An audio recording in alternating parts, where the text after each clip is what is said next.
semuanya, perkenalkan nama saya Lina Muldianti dengan NIM 612012300048 kelas RA2 Manajemen semester 5 di Universitas Binagraha. Pada video ini saya akan membahas dua materi bisnis internasional, yaitu yang pertama ada strategi bisnis internasional dan kedua ada perdagangan internasional. Di sini juga saya akan membahas tentang bisnis internasional terlebih dahulu. Bisnis internasional adalah semua aktivitas ekonomi yang melibatkan pertukaran barang atau jasa atau modal, sumber daya manusia atau informasi di antara dua atau lebih negara atau wilayah yang berbeda. Aktivitas ini juga mencakup perdagangan internasional, investasi langsung asing, kerjasama bisnis lintas negara, manajemen rantai pasokan global, serta kegiatan pendukung seperti keuangan dan pemasaran internasional. Intinya, teman-teman, bisnis internasional adalah memungkinkan perusahaan dan negara untuk memanfaatkan keunggulan komparatif dan memperluas pasar, juga mengakses sumber daya yang terbatas di dalam negeri dan meningkatkan daya saing secara global sambil harus beradaptasi dengan perbedaan sistem politik, hukum, ekonomi, budaya, dan teknologi antar negara. Baik teman-teman, sebelumnya saya sudah menjelaskan tentang bisnis internasional itu apa, dan sekarang saya akan menjelaskan tentang materi yang pertama, yaitu strategi bisnis internasional. Setahu saya, strategi bisnis internasional yaitu rencana yang dibuat perusahaan untuk menjalankan aktivitas di luar negeri agar bisa bersaing dan mendapatkan keuntungan di pasar global.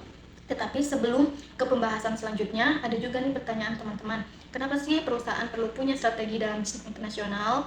Baik, di sini saya akan menjelaskannya juga kenapa perusahaan perlu punya strategi dalam bisnis internasional. Yang pertama, dapat memperluas pangsa pasar, yaitu bukan hanya jualan di dalam negeri. Dan selanjutnya ada mendapatkan sumber daya lebih murah atau berkualitas, misalkan bahan baku atau tenaga kerja.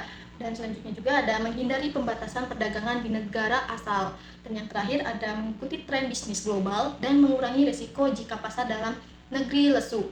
Selanjutnya saya akan menjelaskan tentang jenis-jenis strategi utama. Yang pertama ada ekspor langsung atau tidak langsung, yaitu jual produk ke luar negeri tanpa membuat pabrik di sana. Dan yang kedua ada lisensi dan waralaba, yaitu kayak izinkan perusahaan lokal di luar negeri membuat atau menjual produk kita dengan bayaran tertentu, misalkan restoran rantai. Dan yang ketiga ada kerjasama strategis, yaitu bekerjasama dengan perusahaan asing untuk saling mendukung, misalkan bagi hasil atau bagi teknologi. Dan yang selanjutnya juga ada investasi langsung asing, yaitu membuat pabrik, kantor cabang, atau membeli perusahaan di luar negeri. Dan yang selanjutnya ada strategi global standar, yaitu jual produk yang sama di semua negara, misalkan makanan cepat saji. Dan yang terakhir ada strategi penyesuaian lokal, yaitu menyesuaikan produk atau cara berjualan dengan kebiasaan negara, tujuannya misalkan ada rasa makanan yang disesuaikan. Teman-teman, di sini juga saya ada loh yang harus kita perhatikan dalam strategi bisnis internasional, yaitu yang pertama perbedaan budaya, yaitu cara berbisnis, selera konsumen, dan norma sosial berbeda antar negara. Dan yang kedua ada hukum dan peraturan. Itu setiap negara punya aturan tentang bisnis, pajak, dan tenaga kerja yang harus diikuti. Dan yang ketiga ada kurs mata uang, perubahan nilai uang bisa mempengaruhi keuntungan. Dan yang selanjutnya yang terakhir ada persaingan. Kita harus siap bersaing dengan perusahaan lokal dan global. Baik teman-teman, yang terakhir di sini juga ada kesimpulannya tentang strategi bisnis internasional, yaitu membantu perusahaan berkembang ke luar negeri dengan cara yang terencana. Pilihan strateginya tergantung pada tujuan perusahaan, sumber daya yang dimiliki, dan kondisi pasar tujuan. Oke teman-teman, materi yang pertama saya sudah jelaskan, dan sekarang materi yang kedua yaitu perdagangan internasional. Perdagangan internasional adalah aktivitas jual beli barang atau jasa antar negara di seluruh dunia.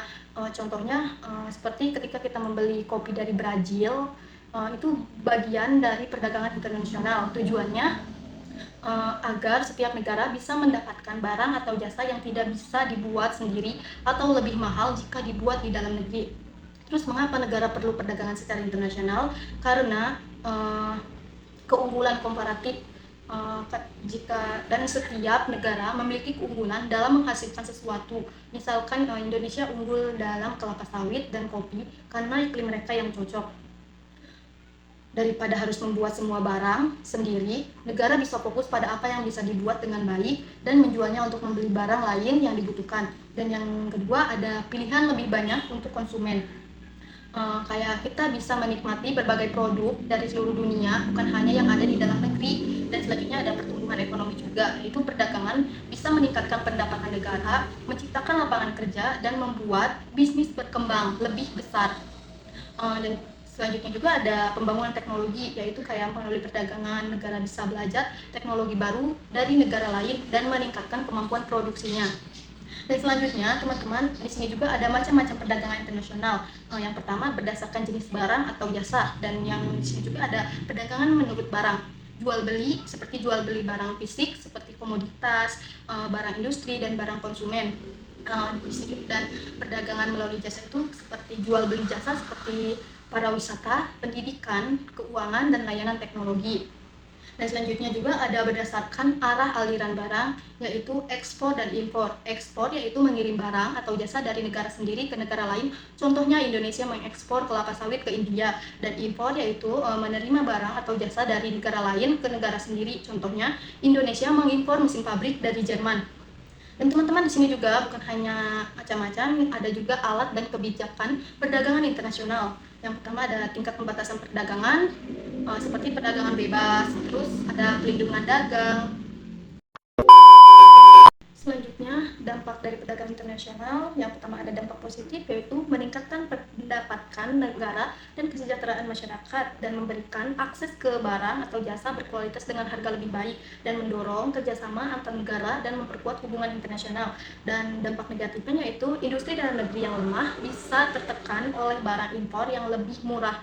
Resikonya penyebaran masalah ekonomi dari satu negara ke negara lain, misalkan resesi global, dan potensi eksploitasi sumber daya alam dan tanpa kerja di negara berkembang. Jadi teman-teman, kesimpulannya dari perdagangan internasional adalah bagian penting dari kehidupan ekonomi global yang tidak bisa dihindari. Meskipun memiliki dampak positif dan negatif, dengan kebijakan yang tepat, negara bisa mengambil manfaatnya sekaligus mengatasi tantangannya. Untuk Indonesia, perdagangan internasional bisa menjadi daya dorong utama pertumbuhan ekonomi jika kita bisa mengembangkan keunggulan produk lokal dan beradaptasi dengan perubahan di pasar global. Sekian dari saya, terima kasih. Wassalamualaikum warahmatullahi wabarakatuh.